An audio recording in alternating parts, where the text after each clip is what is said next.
Today's January 31st. Today's quote is entitled, "What's the Motive?" And this is about criticism and how Prabhupada dealt with devotees who were criticizing.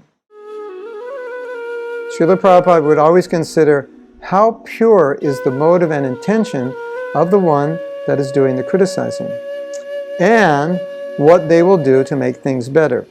Otherwise, he was not interested to hear that criticism and would dismiss that devotee meaning the one who was criticizing. This is an observation by Sruta Kirti, Prabhupada's personal servant.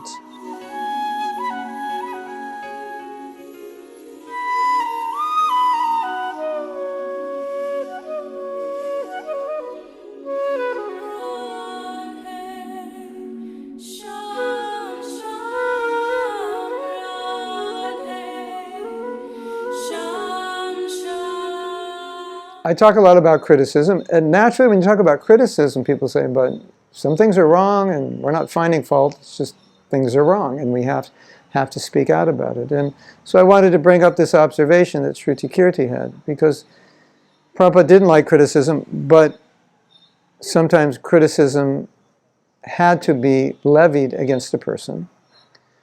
So what Sruta Kirti observed is that Prabhupada was looking to see what's the motivation of the person who's criticizing.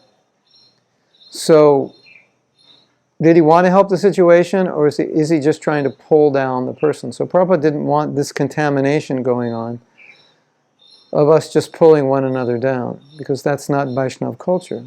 Vaishnava culture is very appreciative, it's very respectful, and we always think others are better than us. So he didn't want to allow anything which was not part of Vaishnava culture to infect the mood.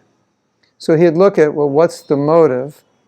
And number two, he would look at what is the person willing to do. In other words, it's easy to criticize and do nothing. Well, it's easy to criticize. It's also easy to do nothing. It doesn't take any energy, right, to do nothing? Of course not. So it's easy to criticize and easy to do nothing. It takes some intelligence to come up with a solution.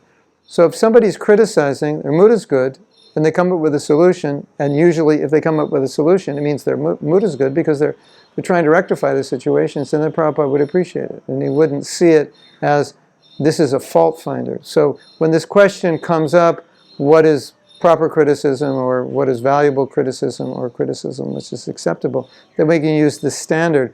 What is the mood of the person criticizing, and is that person willing to engage in solutions? Or is their mood just to criticize? And you can apply that to yourself. Am I just criticizing?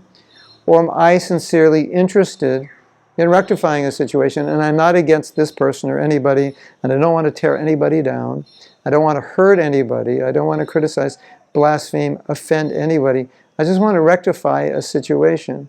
Someone has done something wrong, I'm simply observing it, I'm reiterating it, I have a solution. It's not about me pulling this person down, it's about resolving the issue.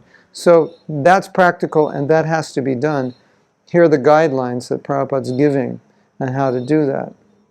The heart, the motive. Why are you criticizing? What's the point?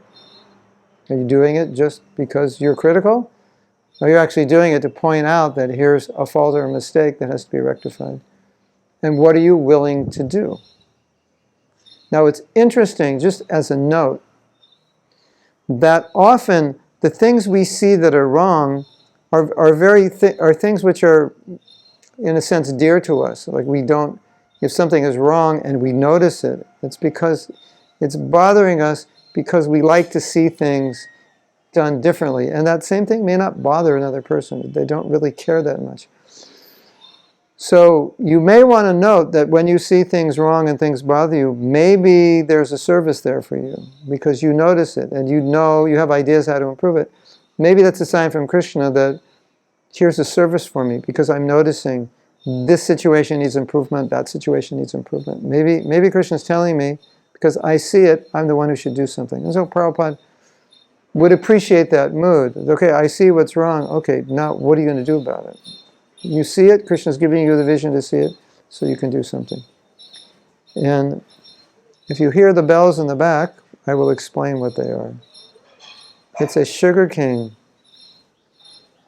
juicer, and it has bells on it. That way, when he makes juice, people in the neighborhood can hear that he's making juice. It's just not good for making recordings, unless you want to chant Hare Krishna to the bells. Hare Krishna, Hare Krishna, Krishna Krishna, Hare Hare, Hare Rama, Hare Rama, Rama Rama, Hare Hare.